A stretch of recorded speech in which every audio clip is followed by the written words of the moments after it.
कमीत कमी 100 जागा राष्ट्रवादी पूर्ण ताकदीने लढणार. राष्ट्रवादी काँग्रेस पार्टीशिवाय मुंबईच्या मेयर बसणार नाही. बघा, बुरका बी इट अ हिजाबी वुमेन किंवा अ नॉन हिजाबी वुमेन, कोणीही तिकडे बसू शकतं. मुंबई महापालिका निवडणुकीच्या अर्ज भरण्याची मुदत अगदी 2 दिवस राहिलेली आहे आणि त्याच अनुषंगाने सर्वच पक्षांकडनं उमेदवारी फॉर्म दिले जात आहे, एबी फॉर्म दिले जात आहे. मात्र अनेक पक्षांनी त्यामध्ये जर विचार केला तर मनसे असो, त्यासोबत भाजप असो, ठाकरे सेना असो, शिंदे शिवसेना असो, हे आपापली एबी फॉर्म काही गुपचूप देत आहे आणि काही पक्षाकडनं अधिकृतरित्या जी यादी देखील जाहीर केली.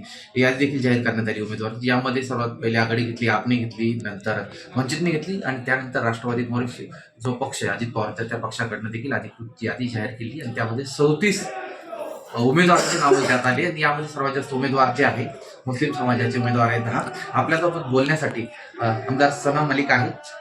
सना दीदी, उमेदवारांची पहिली यादी जाहीर झाली, यामध्ये मुस्लिम समाजाला जास्त प्राधान्य देण्यात आले असा आरोप केला जातो तुमच्यावरती. राष्ट्रवादी काँग्रेस पार्टी एक सेक्युलर विचारधाराची पार्टी आहे आणि जेव्हा आम्ही शाहू फुले आंबेडकरची विचारधारा घेऊन लोकांच्या पुढे जातो, तर तुम्ही तिथे बघणार की जास्तीत जास्त आमचे जे काउन्सिलर्स आहेत ते मुस्लिम बहुमूल्य एरियामध्ये निवडून येतात. तर जे सिटिंग काउन्सिलर्स होते त्यांना आम्ही प्राधान्य दिलं आहे. दुसरं, माझ्या मतदारसंघात एक पण मुस्लिम कॅन्डिडेटना आम्ही अजून दिलं नाही. आम्हाला ते पण फायनल करून पुढे करायचं आहे. तर जे आरोप होत आहे किंवा नवाब मलिक साहेबांच्या नेतृत्वाखाली मुंबईची कमिटी काम करते आणि जास्तीत जास्त मुस्लिम लोकांना ठेवतात, असं मी फर्स्ट लिस्ट जाहीर करते. फर्स्ट लिस्टमध्ये आमच्याकडे सिटिंग आणि जे निष्ठावान कार्यकर्ता होते, पदाधिकारी होते, त्यांना आम्ही प्राधान्य दिलं. जेव्हा आम्ही तिकीटचं वाटप करतो तेव्हा आम्ही कोणाचं धर्म बघत नाही. आमचे कार्यकर्ता, आमचे पदाधिकारी जसं त्यांचं ग्राउंड लेवलचा रिपोर्ट आहे, त्याचं ग्राउंड लेवलचं त्यांची पकड आहे, सर्वे केले, स्क्रुटिनी केलं आहे, आमचे जे वरिष्ठ आहेत त्यांच्यासोबत बोलून आम्ही फायनल केलं आहे. आणि फक्त ते माझा किंवा माझ्या वडिलांचा किंवा हे कमिटीचं डिसिजन नाही आहे. आम्ही हे लिस्ट फायनल करून आमचे प्रदेश अध्यक्षसोबत कडे पाठवते, ते फायनल केलं ते रिलीज होतं. घरातील 3 उमेदवारी दिलेली आहे, त्यावर देखील लक्ष केलं जात आहे.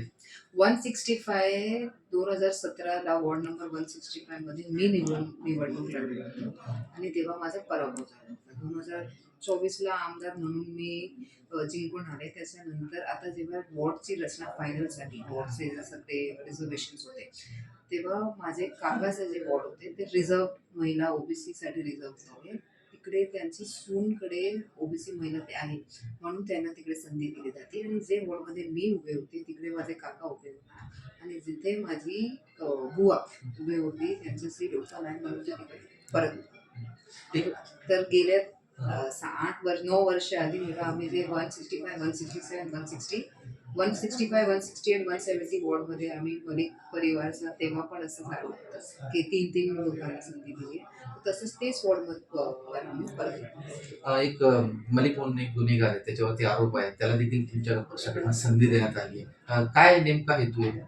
आरोप जोपर्यंत सिद्ध झाला नाही तोपर्यंत तुम्ही यांना आरोपी बोलू शकत नाही.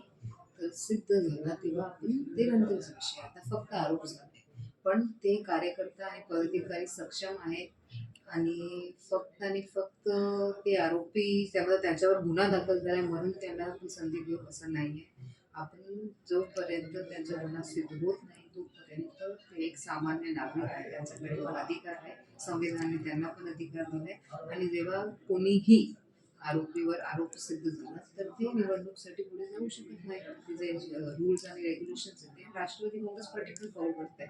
राष्ट्रवादी काँग्रेस शरदचंद्र पक्षामध्ये देखील जर बघितलं जाते की त्यांना सांगितलं जाते की तुम्ही राष्ट्रवादी काँग्रेसकडे जा, अशी चर्चा आहे आणि त्या अनुषंगाने तिथं नाराजी पाहायला मिळते. राखी जाधव यांनी काही वेळापूर्वी त्यांनी राजीनामा देऊन भाजपात प्रवेश केला आहे. याकडे कसं पाहता तुम्ही? राखी जाधव ताईचा मला पण तुमच्या 2-5 मिनिटं आधीच माहीत पडलं की बाबा ते बीजेपीमध्ये प्रवेश केला. पण एक विचारधारा घेऊन कळत होती, अचानक दुसऱ्या पार्टीला जे कट्टर विचारधारा ठेवलंय तिकडे तुम्ही जाणार आणि लोक तुम्हाला कसं स्वीकार करणार ते जनता ठरेल. पण राष्ट्रवादी काँग्रेस पार्टी शरदचंद्र पवार साहेबांचे जे इच्छुक उमेदवार होते त्यांच्याकडे संधी नाही आली म्हणून ते परत आमच्याकडे, म्हणजे आमचं एकच परिवार होतं, पॉलिटिकल ऍडजस्टमेंट करून आम्ही महायुती अलायन्समध्ये अलायन्स पार्टी म्हणून युती झाली तर ते वेगळे आहेत. पण आमच्याच विचारधारा एक आहे, आम्ही एकच परिवार होता. काहीतरी नाराजगी इथे होती झाली, पण नंतर ते इथे प्रवेश झाला तर त्यांचा आम्ही वेलकम करणार आणि सिटिंग काउन्सिलर असेल तर आम्ही त्यांना प्राधान्य देत आहे. पहिली यादी 37 उमेदवारांची होती. दुसरी यादी किती उमेदवारांची आहे? साधारणतः किती उमेदवार राष्ट्रवादी काँग्रेस पक्षाच्या वतीने निवडणुकीच्या रिंगणात उतरणार आहे? एक सेकंड लिस्ट आमची जी आहे 32-34 कॅन्डिडेट्सचं एक आम्ही ठरवून ठेवलं आहे, पण आमचे प्रवेशाध्यक्ष जोपर्यंत ते बघून फायनल करत नाही तोपर्यंत आम्ही प्रसिद्धीसाठी पाठवणार नाही. पण एक 32-34 कॅन्डिडेट्स आमचं एक सेकंड लिस्ट रेडी आहे, थर्ड लिस्टची आम्ही तयारी करतात आहे आणि कमीत कमी 100 जागा राष्ट्रवादी पूर्ण ताकदीने लढणार. 100 जागा जर तुम्ही लढणार असाल तर मुंबईचा महापौर करण्यासाठी तुमचा खर्च वाढेल असं वाटतं तुम्हाला?